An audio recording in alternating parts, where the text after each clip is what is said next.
నమస్తే విప్లవశ్రీ గారు. నమస్తే అండి. తెల్లాపూర్ లో జరిగిన ఘటన సోషల్ మీడియాలో కూడా హల్చల్ అవుతూనే ఉంది. జ్యోతిరావు పూలేని కూడా విగ్రహాన్ని తన్ని అవమానించిన పరిస్థితి కూడా చూస్తూనే ఉన్నాం. అయితే ఇంతవరకు కూడా ఎలాంటి ప్రజా సంఘాలు కావచ్చు, ఎలాంటి తన్నిన ఆయనపై కూడా ఇంతవరకు కూడా చర్య తీసుకోలేదు ప్రభుత్వం కూడా. ఎట్లా చూసుకోవచ్చు?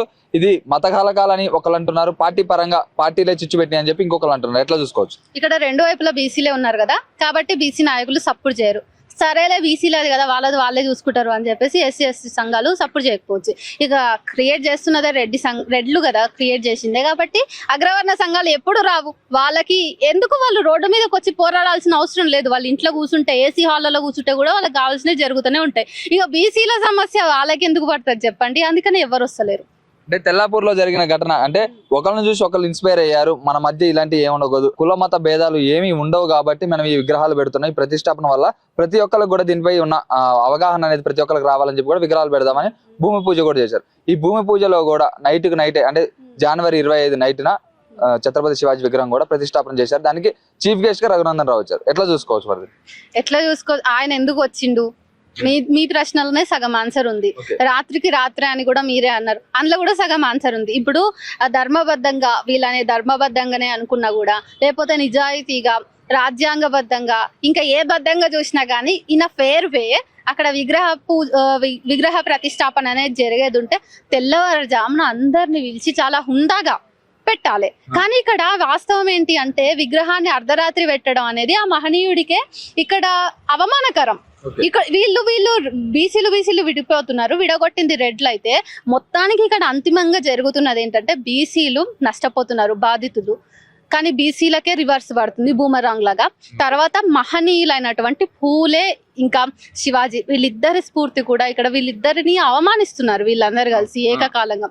ఇది అవమానకరమే. ఇప్పుడు నీకు ఏమైనా మంచిగా చేస్తున్నావు అనుకుంటే పెట్టు, మహనీయుల విగ్రహాలని కాదంటోడెవడు? ఎవరైనా మహనీయుల్ని తన్నాలనే ఆలోచన చేస్తారా? ఇక్కడ తన్నే అంత దూరం ఈ ఘటన పోయింది. ఆ వైరల్ వీడియోస్ క్లిప్స్ చూస్తుంటే చాలా అసహ్యకరంగా అనిపిస్తుంది నాకు. ఎందుకంటే అరే, చైతన్యవంతమైనటువంటి తెల్లాపూర్ బీసీ సమాజమేనా ఇట్లా చేస్తున్నది అనిపిస్తుంది. 30 ఏళ్ల నుంచి వాళ్ళు కలిసి కట్టుకున్నప్పుడు ఇప్పటికిప్పుడు వాళ్ళు ఇంత ఆరోగెంట్ గా అగ్రెసివ్ గా విగ్రహాలని తంతున్నారు. అది కూడా వాళ్ళు ఆరాధించేటటువంటి బహుజన నాయకులు మహనీయులను తంతున్నారు అంటే ఇక్కడ మనం సమస్య తీవ్రతను అర్థం చేసుకోవాలి. ఈ రోజు తెల్లాపూర్ లో జరిగినటువంటి తెల్లాపూర్ తోనే ఆగిపోతుందా అంటే కాదని చెప్పొచ్చు మనం. ఎందుకు ఇది పాకుతుంది కదా.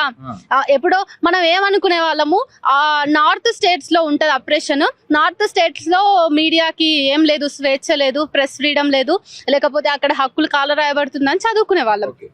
తెలంగాణలో నడుస్తుంది పోరాటాల పురిటిగడ్డ కదా ఇది. ఇక్కడ కూడా ప్రెస్ అలో చేయట్లేదు, మీడియాను అలో చేయట్లేదు, పోలీసులను విగ్రహాలకు కాపలాగా ఇస్తున్నారు. పోలీసు వాళ్ళకి ఇంకే బాధ్యతలు లేవా? నేను చదువుకున్న దాన్ని బట్టి, నేను చదువుకున్నంత వరకు పోలీసులు సమాజంలో శాంతి భద్రతల కోసం పనిచేస్తారు. కానీ ఇక్కడ పోలీసులు విగ్రహాలకు మనము ఎప్పుడూ స్మరించుకుంటూ మనం ప్రేరణ పొందే విగ్రహాల దగ్గర అసలు కాపలా పెట్టాలనేదే పాయింట్లెస్. విగ్రహాలను చూస్తే మనం దారంట పోతుంటే వాళ్ళని చూసి చరిత్రను గుర్తు చేసుకుంటాం, లేకపోతే చేతులు ఎత్తి మొక్కాలనుకుంటాం, అంతే తప్ప కాలుతో తన్నే అవసరం ఎందుకు వస్తుంది? వాళ్ళకి కాపలా కాల్సిన అవసరం ఎందుకు వస్తుంది? వేరే మత కోణం లేదు, ఇక్కడ కుల కోణమే ఉంది ముమ్మాటికి. ఓకే, మీరు అన్న విధంగా చూసుకున్నట్టు అక్కడ ఉన్నది కూడా ఒక ఏ పార్టీ నాయకుడు విగ్రహం కాదు, ఏ కుల అంటే కులానికి సంబంధించి ఉండొచ్చు కానీ పార్టీ విగ్రహాలు కాదు. అంటే ఇంతవరకు కూడా బీఆర్ఎస్ స్పందించలేదు, కాంగ్రెస్ పార్టీ కూడా స్పందించలేదు. ఎందుకంటే అక్కడ బీజేపీ వాళ్ళు ఓపెన్ చేశారు కాబట్టి. అంటే బీజేపీ వాళ్ళు చేయించింది ఇదంతా ఉంటుందా, లేకపోతే అది పార్టీ విగ్రహం కాదు కాబట్టి ఏ పార్టీ స్పందించట్లేదు? ఎట్లా చూసుకోవచ్చు? ఇప్పుడు నేను మీకు వెనక నుంచి గిచ్చుతా, ముందు నుంచి వచ్చి అయ్యో బిడ్డ నీకు నొప్పి వస్తుందా, అయ్యో బిడ్డ ఆయింట్మెంట్ పూద్దునా అని అంట. బీజేపీ అట్లా చేసింది అంతే. ఇక వేరే పార్టీలకి వాళ్ళ చిత్తశుద్ధిగా వదిలేసుకోవాలి. ఇంకా వాళ్ళకంత చిత్తశుద్ధి ఉంటే వాళ్ళు బయటకు వచ్చి మాట్లాడాలి. ఇక్కడ మహనీయులు ఇద్దరు కూడా బహుజనుల కోసం పోరాటం చేసిన వాళ్ళే. ముందలున్నటువంటి బీసీలు కూడా బహుజనులే.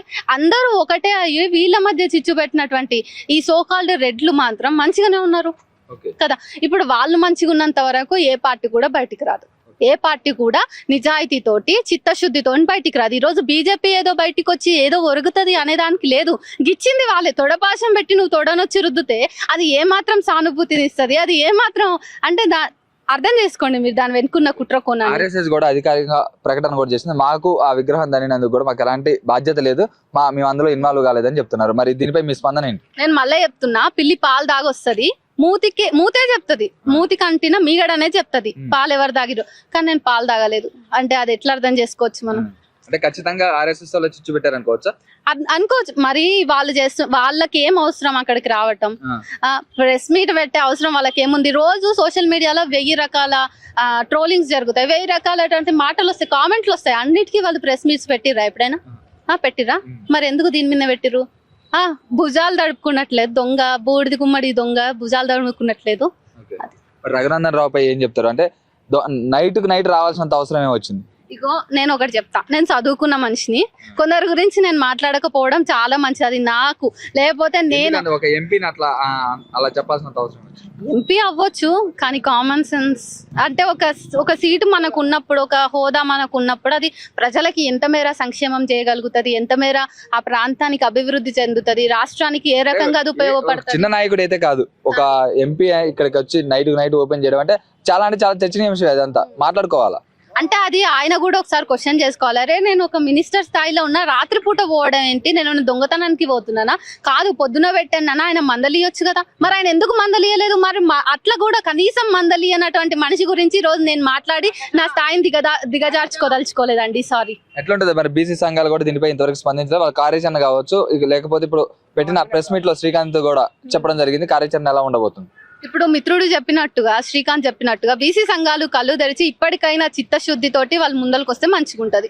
లేకపోతే బీసీ సమాజం ఆగమాగం అవుతుంది అనేటటువంటి పరిస్థితులు ఉన్నాయి. చూడాలి, బీసీలకి కొంచెమన్నా బుద్ధి వస్తే కనీసం ఇప్పటికైనా అరే ఎవరిని ముంజేతి నీళ్ళు మనం ఇంకా ఎన్ని రోజులు తాగుతూ బతకాలనేటటువంటి కనీస చైతన్యం బీసీలకి కలుగుతొస్తారు. బీసీ నాయకులుగా ఉండి కూడా చైతన్యం లేకుంటున్నది కదా, అందుకేనేమో బీసీలు ఇంకా వెనుకబడ్డారు. ముందు నాయకులకు మనం చైతన్యం చేసే క్లాసులు చెప్పాలేమో.